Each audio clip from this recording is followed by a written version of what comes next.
Mi nombre es Ana, tengo 32 años y trabajo como enfermera en el Hospital Central de la ciudad. Esta historia comenzó hace 3 meses, cuando mi hermana menor, Sofía, de 26 años, anunció su compromiso con Roberto, un empresario exitoso que conoció hace apenas 6 meses. La relación con mi familia siempre fue complicada, especialmente después de la muerte de mi padre hace 2 años. Como enfermera, me encargué de cuidarlo durante su batalla contra el cáncer, usando todos mis ahorros y hasta pidiendo préstamos para cubrir sus tratamientos. Mi madre y mi hermana apenas visitaban el hospital, siempre con excusas sobre trabajo o compromisos sociales. Ana, eres enfermera, es tu responsabilidad, decía mi madre cada vez que le pedía ayuda económica. Sofía está construyendo su futuro, no podemos distraerla con estas cosas. Papá falleció un martes por la noche. Estaba sosteniendo su mano cuando sucedió, mientras mi madre y Sofía estaban en una cena de negocios con los socios de la empresa donde trabajaba mi hermana. Después del funeral, encontramos el testamento de papá.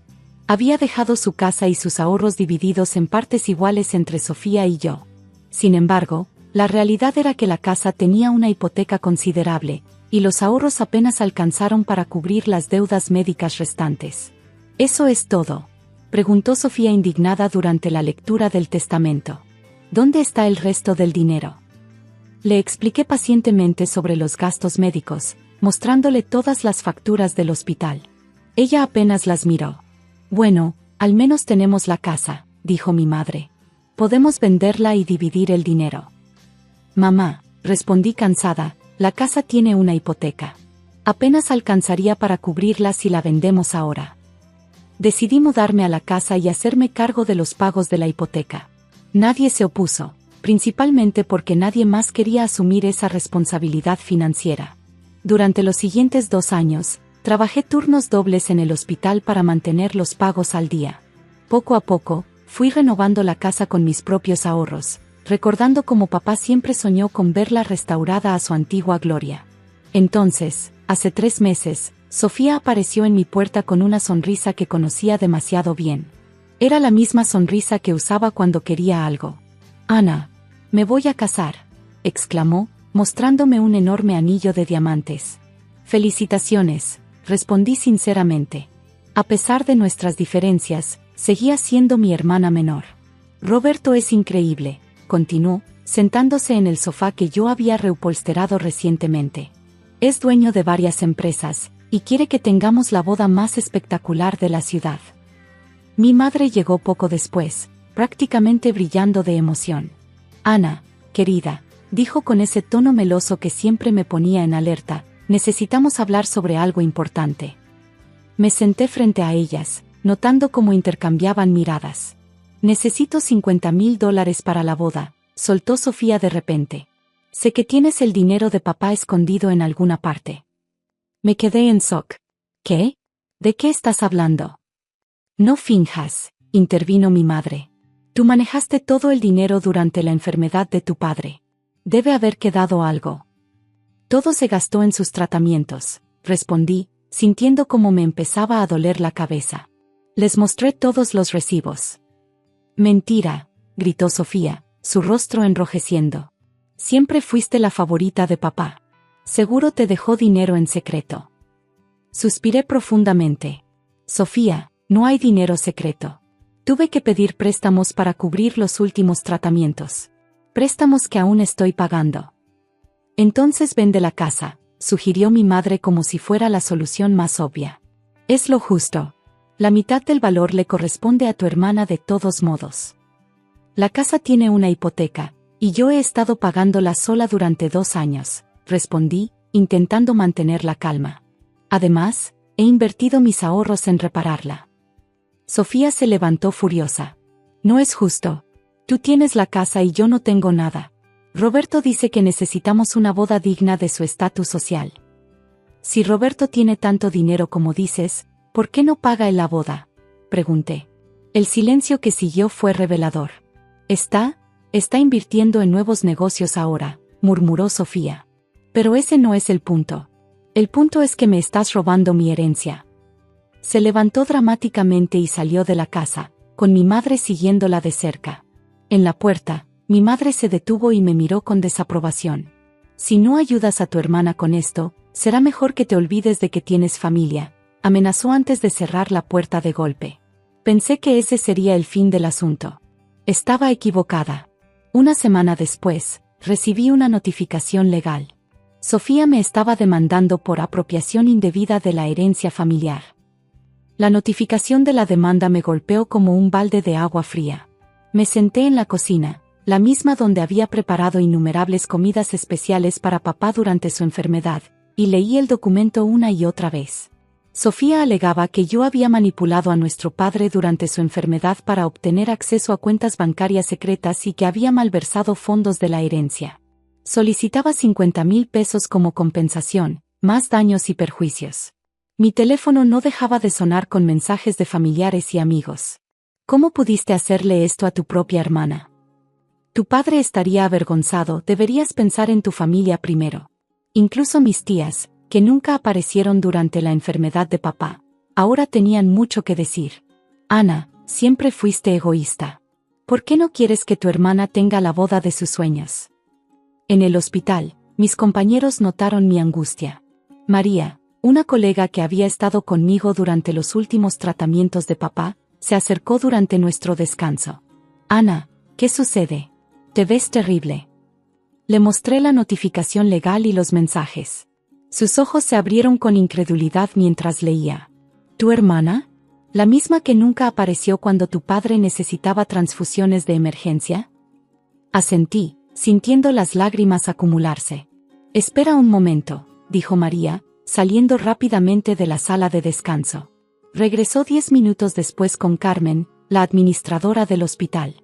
Ana, dijo Carmen con seriedad, María me contó lo que está pasando. Creo que deberías ver algo. Me llevaron a la oficina de administración, donde Carmen comenzó a buscar en los archivos digitales del hospital. Durante la enfermedad de tu padre, mantuvimos registros detallados de todos los pagos, préstamos y arreglos financieros. Es política del hospital en casos de tratamientos prolongados. Mientras Carmen buscaba, María añadió, ¿recuerdas cuando tuviste que vender tu auto para pagar la quimioterapia? Yo estaba contigo ese día. Carmen encontró los archivos y comenzó a imprimir documentos. Aquí está todo, facturas, recibos, planes de pago, incluso los préstamos que solicitaste. También tenemos registros de todas las visitas, o la falta de ellas. Miré los documentos con asombro. Todo estaba allí, perfectamente documentado. Y hay algo más, continuó Carmen, sacando otro archivo. Tu padre nos pidió que guardáramos esto.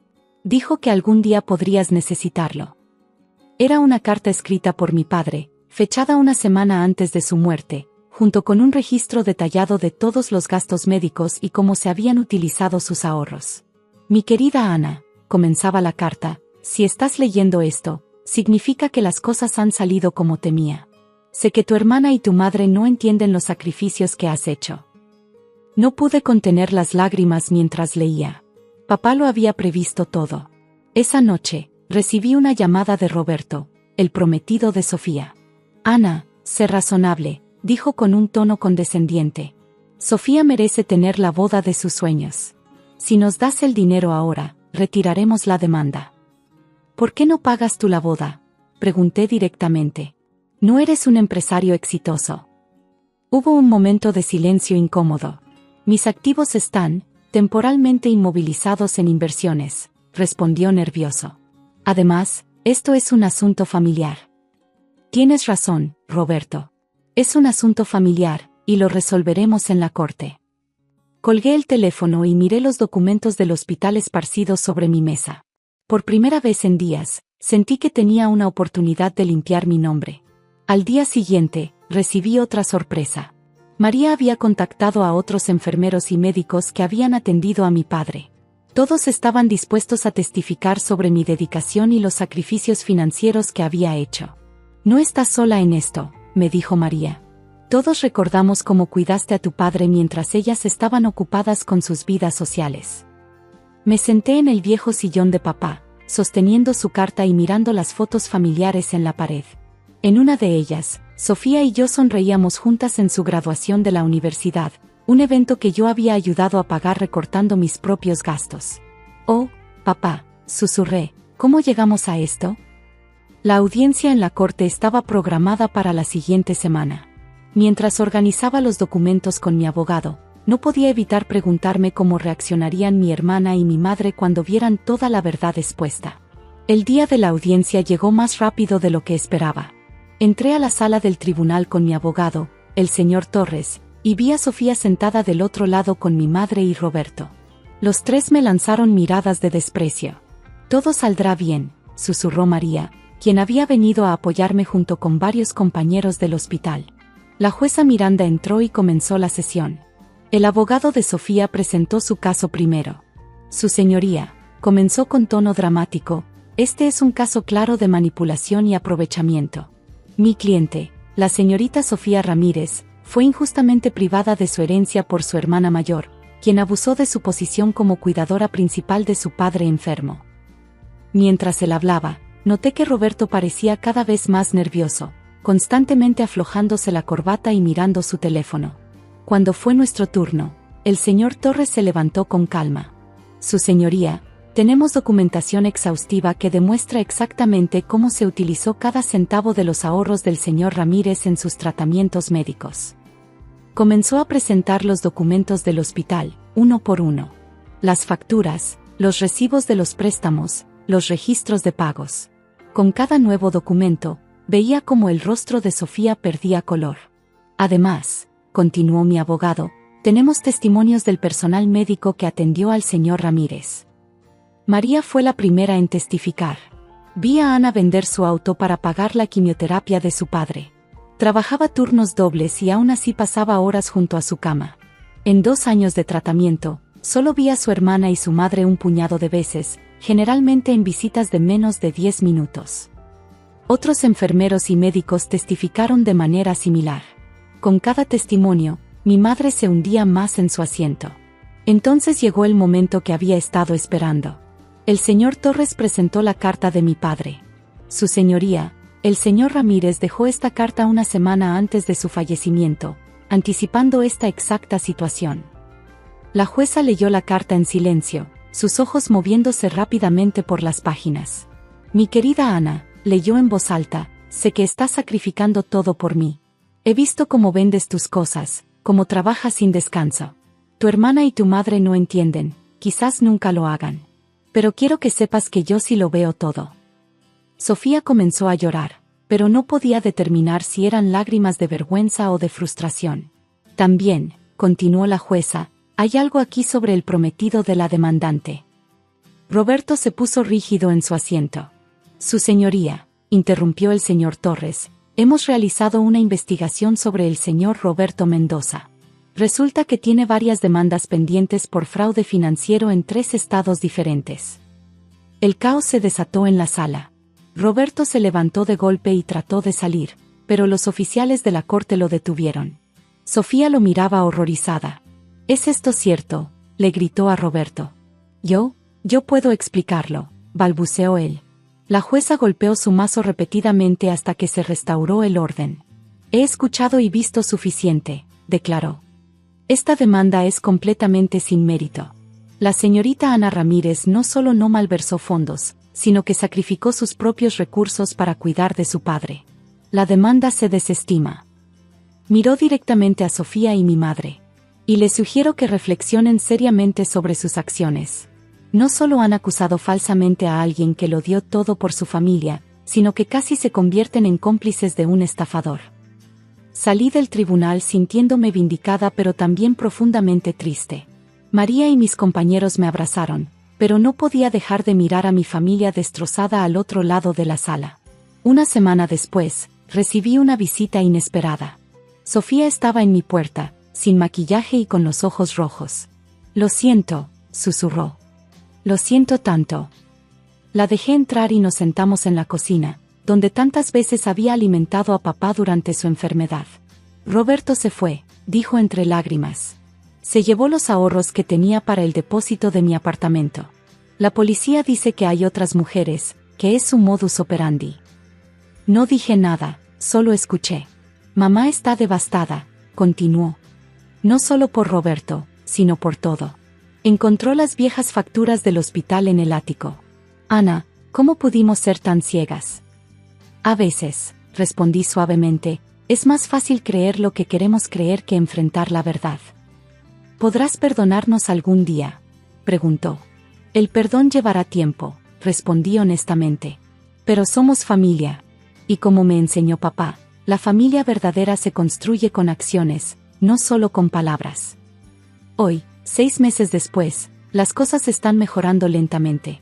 Sofía consiguió un trabajo real y está tomando clases de contabilidad. Mamá es voluntaria en el hospital donde trabajo, quizás tratando de entender mejor lo que pasó durante la enfermedad de papá. Y yo finalmente pude enmarcar la carta de papá y colgarla en la sala. Cada vez que la leo, recuerdo que hice lo correcto, no solo por él, sino por mí misma. Como papá escribió al final de su carta, el verdadero valor de una persona no se mide por el dinero que tiene, sino por los sacrificios que está dispuesta a hacer por aquellos que ama. Gracias por ver. No olvides suscribirte al canal y dejar tus comentarios. Nos vemos en el próximo video.